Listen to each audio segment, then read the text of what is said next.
السلام عليكم ورحمة الله وبركاته. كسو دوادا كنال كينا ياسين عمر channel عشر كينا تحناها عن كبرانيني لقد صباحي ما انت وحان سوق قادت دونا موضوع آدو مهمسا موضوع عاسي وياي وحاربتا إنا ديسكادشي نصد هذا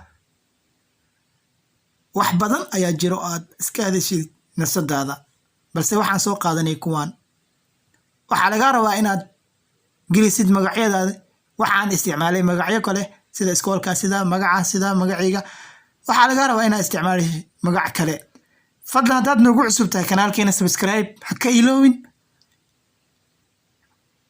dadka hore u joogayna like share hanaga bakhiilin commentiska ka soo bixi ra'yigaaga waxa aad doonaysid si aan kugu qabno si aan u soo dhigno ku soo dhow casharka. Jina langu ni Jamal, ninasoma katika shule za SYL. Jina langu ni Jamal, ninasoma katika shule za SYL. Wuxuu yiri magacaygu waa Jamal. Jina langu magacayga ni Jamal waa Jamal, ninasoma waxaan wax ka dhigtaa wax ka bartaa shule za SYL. Schoolka SYL ayaan wax ka bartaa. Mwalimu za Kiingereza, macalinka Ingiriisiga. Anaitwa waxaa la dhahaa Muhammad ayaa la dhahaa. Yeye ni mzuri sana, asagu fiican yahay, aad u fiican yahay. Amefundisha mwanafunzi vizuri. Amefundisha mwanafunzi vizuri. Macalinka ardayda wuxuu wax u baraa si wanaagsan. Hata mwalimu za Kiingereza, macalinka Ingiriisiga ka nichekesha, waa fani dadku ka qosliya. Mimi nina mwalimu za Kiswahili.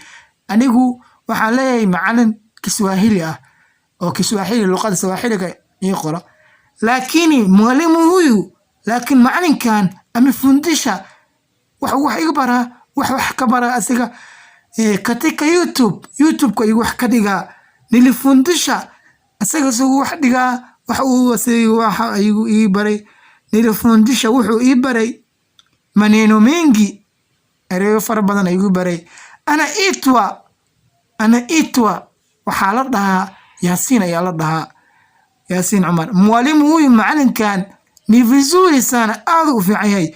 Amekaa nchi ya Somalia, wuxuu joogaa wadanka Somalia. Jina langu ni Jamal, ninasoma katika shule za SYL. Mwalimu za Kiingereza anaitwa Muhammad, yeye ni mzuri sana, amefundisha mwanafunzi vizuri. Mwalimu za Kiswahili nichekesha. Mwalimu nina Kiswahili za Kiswahili. Waxaa laga rabaa inaad ku celcelisid si aad ku xifdisid casharka. Wuxuu yiri ameongea wuxuu ku hadlaa lugha ne, wuxuu ku hadlaa 4 luqadood ayuu ku hadlaa: Kiarabu, Kiingereza, Kiswahili, Kisomali. Kiarabu madheesid Arabic, English madheesid waxaa Kiarabu, Kiingereza, Kiswahili, Kisomali. Wuxuu ku hadlaa luqada Carabiga, luqada Ingiriiska, luqada Swahiliga, luqadii hooyo afka Soomaaliga. Ninapenda, waan jeclahay kuwa inaan noqdo kama mwalimu huyu. Macalinkan oo kale inaan noqdo ayaan jeclahay. Kwa sababu maxaa yeelay ameongea wuxuu ku hadlaa lugha za nyingi, wuxuu ku hadlaa luqad badan ayuu ku hadlaa. Ninampenda, waan jeclahay mwanafunzi wenzangu, waxaan jeclahay classmates-kayga, dadka fasalka ila dhigta waan jeclahay. Ninampenda, waan jeclahay. Ninawapenda, waan jeclahay.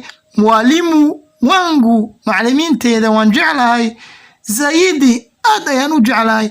Ninawapenda ujeedan waa aligii waa jamac.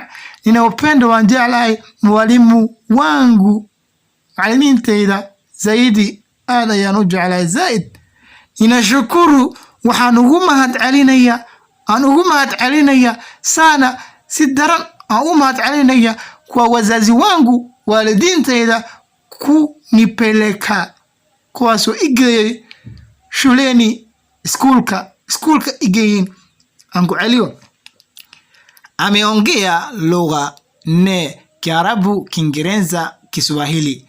waxaa laga rabaa inaad ku celcelisid si aad u fahantid waa mahadsan tahay daawashadaadii